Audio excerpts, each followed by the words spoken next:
चुनावी रैली को संबोधित करते हुए केंद्रीय गृह मंत्री अमित शाह ने कहा कि जब आप कमल के निशान को दबाते हैं तो ये विधायक चुनने के लिए नहीं बल्कि जंगल राज को रोकने के लिए होना चाहिए। बिहार में सीएम पोस्ट खाली नहीं है तो चुनाव प्रचार करने के लिए दरभंगा पहुंचे केंद्रीय गृह मंत्री अमित शाह और वहां पर रैली को संबोधित करते हुए उन्होंने ये बड़ा बयान दिया है। परंतु भाइयों बहनों, जब कमल छाप पर आप बटन दबाए, किसी को विधायक किसी को मंत्री बनाने के लिए नहीं दबाना है। कमल छाप पर बटन जंगल राज को रोकने के लिए दबाना। जाले वालों मुझे बताओ, बिहार ने जो 15 साल राबड़ी और लालू का जंगल राज देखा, वो फिर से लाना चाहते हैं हम क्या? जरा जोर से बोलो, लाना चाहते हैं? ये जंगल राज चेहरा बदलकर, कपड़े बदलकर, भेष बदलकर चुपके से वापिस आना चाहता है। और देखिए, चुनाव प्रचार के आखिरी दिन राहुल गांधी भी बिहार में जनसभा कर रहे हैं। औरंगाबाद में फिलहाल उनकी मौजूदगी है और कुटुंबा से राहुल गांधी की जनसभा की तस्वीर आपको दिखाते हैं कि बिहार में वो चुनाव जीत नहीं सकते। एक ही तरीका है जीतने का, वोट चोरी। वोट चोर गद्दी छोड़।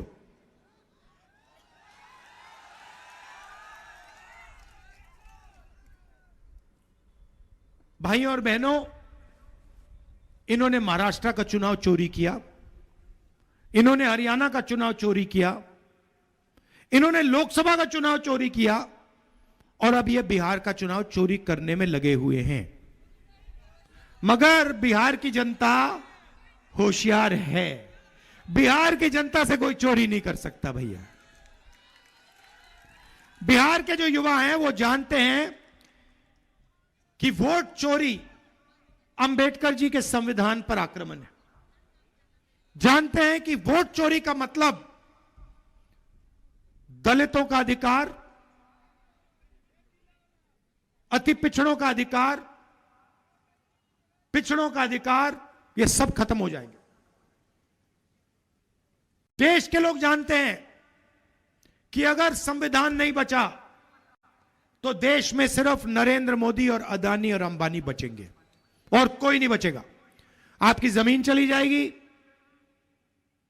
रोजगार नहीं मिलेगा, चाइना का माल यहां बिकेगा, अदानी अंबानी को फायदा होगा, चाइना के युवाओं को फायदा होगा, आपका नुकसान होगा। हम चाहते हैं कि बिहार में एक बार फिर रोजगार आए, इंडस्ट्री लगे, फैक्ट्रियां लगे, बैंक के दरवाजे बिहार के युवाओं के लिए खुले, सिर्फ अदानी अंबानी के लिए नहीं। उनका लाखों करोड़ रुपए कर्जा माफ हो जाता है। बिहार के किसान का कर्जा माफ किया इन्होंने कभी? ले लेता है। तो बीमा योजना लाएं। बढ़ते आगे, बिहार चुनाव के पहले चरण का प्रचार प्रसार आज पूरी तरह से थम जाएगा, लेकिन उससे पहले केंद्रीय मंत्री ललन सिंह की मुश्किलें बढ़ती हुई दिख रही हैं। दरअसल उनका एक वीडियो वायरल हो रहा है जिसमें कथित तौर पर उन पर वोटर पर विवादित बयान देने के आरोप लग रहे हैं।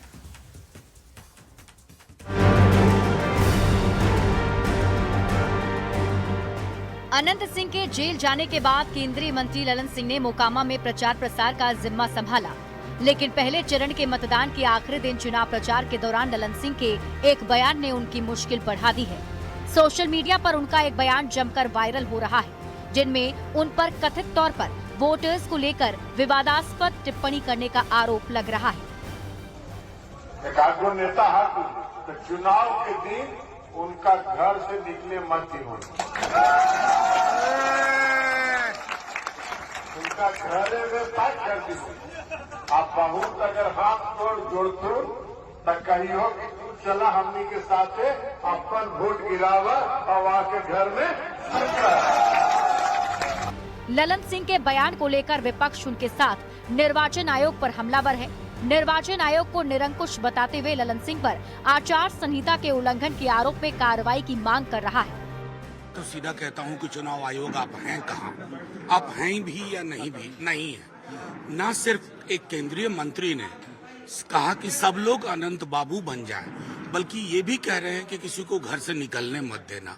उसके बाद भी तुर्रा अगर ये है कि आप कहेंगे free and fair election, to hell with it. Congress ने तो निर्वाचन आयोग पर सख्त टिप्पणी करते हुए बीजेपी के इशारे पर काम करने का आरोप लगा दिया।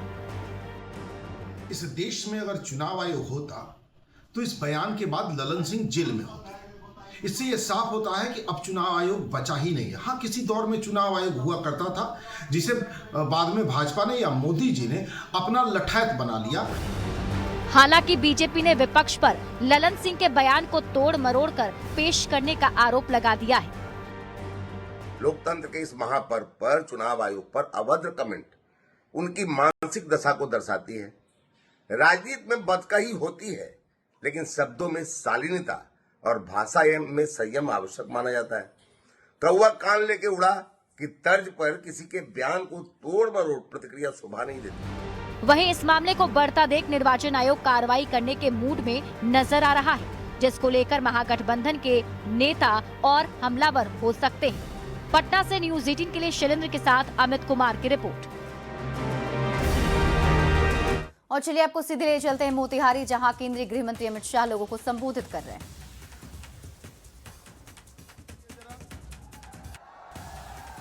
विजय के संकल्प का मुट्ठी भींचिए और प्रचंड आवाज से बोलिए, जय श्री राम, जय जय श्री राम। ये लड़के जरा युवा साथी है, नीचे आ जाओ, तो पीछे बैठ जाओ, वहां पर बैठ जाओ बस। आज इस मंच पर उपस्थित भाजपा के वरिष्ठ नेता सम्माननीय राधा मोहन सिंह जी, उत्तर प्रदेश के मंत्री नरेंद्र कश्यप भी, सचिन भसीन जी, पवन राजा जी, लाल बाबू प्रसाद गुप्ता जी, अखिलेश कुमार जी, रोहित सिंह जी, अरविंद गुप्ता जी, संतोष पांडे छत्तीसगढ़ के सांसद महोदय, संजय चौधरी जी, आज जिसको जिताने के लिए मैं यहां आया हूं, ऐसे हमारे भाजपा के पिपरा के प्रत्याशी श्री श्याम बाबू प्रसाद, श्याम बाबू आगे हो, कल्याणपुर के भाजपा के प्रत्याशी सचिंद्र प्रसाद सिंह जी और जदयू की केसरिया की प्रत्याशी बहन शालिनी जी, मधुबन के राणा रणधीर सिंह जी, और आज पूर्वी चंपारण पिपरा की पवित्र भूमि पर आए हुए प्यारे भाइयों, बहनों, माताओं और मेरे जिगर के टुकड़े जैसे युवा मित्रों, आप सभी को नमस्कार। भैया बैठ जाओ, आप लोग बैठ जाओ जरा, बीच में बैठ जाओ, बैठ जाइए, बैठ जाओ भाई, बैठ जाओ, सभी लोग बैठ जाओ, पीछे मोबाइल भी बैठ जाए जरा। आज पिपरा की इस सभा में इतनी बड़ी संख्या में उपस्थित रहने के लिए भाजपा की ओर से, एनडीए की ओर से मैं आप सभी का बहुत बहुत धन्यवाद करना चाहता हूं। मैं मनोकामना माई को, सूर्य मंदिर को प्रणाम कर कर मेरी बात की शुरुआत करना चाहता हूं।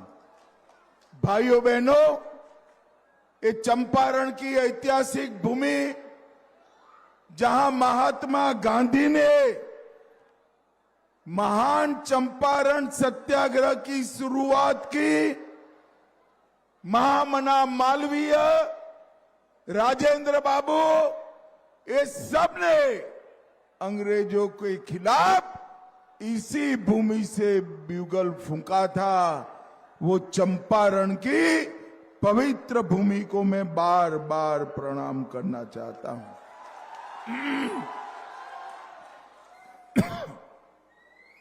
भाइयों बहनों, मुझे एक बात बताओ कि अयोध्या में राम मंदिर बनना चाहिए था या नहीं बनना चाहिए? अरे बैठ जाओ ना भाई, आप कितनी बार कहेंगे आपको? बैठ जाओ, ये सफेद टोपी बैठ जाओ। अयोध्या में राम मंदिर बनना चाहिए था या नहीं बनना चाहिए था?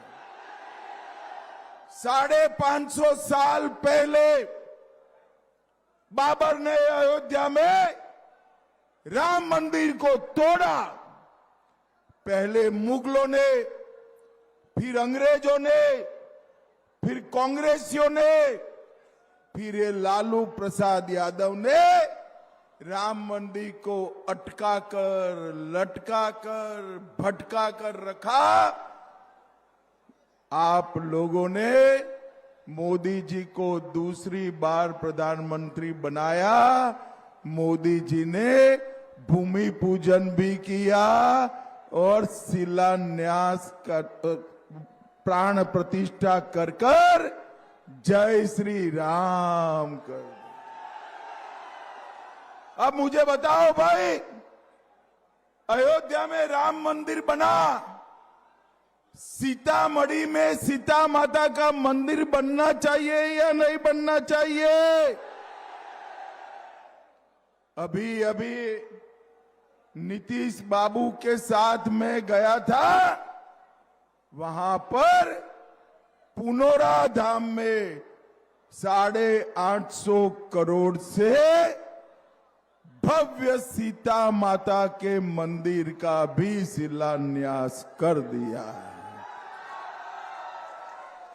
और पूर्वी चंपारण के सीताकुंड धाम में प्रभु श्री राम की 151 फुट ऊंचा ध्वज भी हमने स्थापित किया है। भाइयों बहनों, इस सीता माता का मंदिर पूरे बिहार में समृद्धि का कारण बनने वाला है, समृद्धि का कारण बनने वाला। मुझे बताओ आप लोग पिपरा वालों, ये जंगल राज फिर से लाना चाहते हो क्या? अरे जोर से बोलो जरा, लाना चाहते हो? भाइयों बहनों, लालू जी का ही जंगल राज, राबड़ी देवी का ही जंगल राज, कपड़े बदलकर, चेहरे बदलकर, भेष बदलकर फिर से आने वाला। तो केंद्रीय गृह मंत्री को सुन रहे थे आप, जो एनडीए के पक्ष में वोट की अपील लोगों से कर रहे थे। बढ़ते हैं आगे बात अगली खबर की। ललन सिंह का वीडियो वायरल होने के बाद अब सियासी गलियारे में संग्राम छिड़ा हुआ है। दोनों ही ओर से वार पलटवार हो रहा है। जेडीयू के मुख्य प्रवक्ता नीरज कुमार ने ललन सिंह का समर्थन करते हुए कहा कि बात का बतंगड़ बनाना आरजेडी की आदत है। पर कानून के तहत कार्रवाई हुई, कोई बचाव नहीं हुआ। तो उन्होंने जो मंतव्य दिया है उसको तोड़ मरोड़ करके यह कहा है उन्होंने कि एक नेता, नाम नहीं लिया, कौन वो नेता है, अगर वोट देने जाए तो उनके साथ आप उनको वोट दिलवा करके नजरबंद कर दीजिएगा। तो लोकतंत्र के अधिकार का हनन भी नहीं किया। चुनाव आयोग का सीधा निर्देश है कि कोई शारीरिक रूप से अस्वस्थ हो, मानसिक रूप से अस्वस्थ व्यक्ति हो, वह चुनाव में वोट डालने जाएगा तो प्रिजाइडिंग पार्टी उसको अनुमति देगा। तो अब राष्ट्रीय जनता दल ऐसे सवाल पर बात का बतंगड़ बना रहा है। तो हम राष्ट्रीय जनता दल से जानना चाहते हैं कि सामाजिक परिवर्तन की किस लड़ाई में रामकृपाल यादव जी कमजोर राजनीतिक कार्यकर्ता है और जेल में बैठा हुआ भागलपुर में दुर्दांत अपराधी रितलाल यादव क्या लालूवाद विचारधारा का अनुयायी है या डॉक्टर राम मनोहर लोहिया के विचारधारा का। चुनाव प्रचार के दौरान ललन सिंह की तस्वीर को लेकर रोहिणी आचार्य ने निशाना साधा है। रोहिणी आचार्य ने कहा कि अब चुनाव आयोग कहां है। रोहिणी से बात की है न्यूज़ 18 संवाददाता अमित कुमार ने। ये लोग नंगा नाच कर रहे हैं ये लोग, और चुनाव आयोग मर गया है। चुनाव आयोग को ये सब नहीं नजर आ रहा है, तो ये इससे भी तो साफ साफ पता चल रहा है कि चुनाव आयोग किसका दामाद है। हाँ, किसने खड़ा किया है चुनाव आयोग को, किसकी भाषा ये लोग भी बोलते हैं। ये लोग कोई एक्शन नहीं ले रहे हैं, तो ये अब भोजपुरी सिनेमा के गलियारों से शुरू हुआ विवाद अब राजनीति के मैदान में एक विस्फोटक रूप ले चुका है। सुपरस्टार रवि किशन और खेसारी लाल यादव के बीच जुबानी जंग इस कदर बढ़ गई है कि मामला धमकी और व्यक्तिगत हमलों तक पहुंच गया है। और इसी भयंकर तकरार में अब एक और बड़ा नाम कूद पड़ा है। बीजेपी नेता निरहुआ ने आरजेडी उम्मीदवार खेसारी लाल यादव पर तीखा हमला बोला। निरहुआ ने खेसारी को राम मंदिर के विरोध को लेकर यादव नहीं यदमुल्ला कहकर संबोधित किया है, जिससे रवि किशन और खेसारी के बीच शुरू हुआ विवाद अब एक नया मोड़ ले चुका है। इस पर भोजपुरी के पावर स्टार और बीजेपी के स्टार प्रचारक पवन सिंह ने भी चुटकी ली है। भाजपा का विरोध करिए, आप चुनाव लड़ रहे हैं, आप नीतीश जी का विरोध करिए, आप जिस प्रत्याशी से लड़ रहे हैं उसका विरोध करिए। आपकी हिम्मत कैसे हो गई ये बोलने की कि राम मंदिर के जगह पे हॉस्पिटल बनना चाहिए था। 500 साल जिस मंदिर के लिए हिंदू लड़ते रहे, अपने जान की बाजी लगाए, कुर्बानी दिए, और कोर्ट के आदेश आने के बाद जब वहाँ भव्य राम मंदिर बना है तो आप बकवास करते हैं कि वहाँ मंदिर के जगह हॉस्पिटल बनना चाहिए। तो ऐसे आदमी को यदमुल्ला ही कहा जा सकता है, अब ये यादव नहीं हो सकता। दिनेश लाल यादव निरहुआ ने खेसारी लाल को यदमुल्ला कहा है। पूरा ढक गया मेरा पवन भैया तो कौन गलती कहल है? ठीक है कहल है। पवन भैया लालू मार पता ना का मंच पे बोला था लोग चर को, ये क्या मैंने 4 जिंदगी बर्बाद किया, हम एक पे हैं। तो मुझे पता है ना किसके पास और किसके अंदर क्या सच्चाई है और क्या नहीं है। अब हम बोली कि 500 जिंदगी तू खराब कैले बड़ा स्टार बनावे के नाम पे।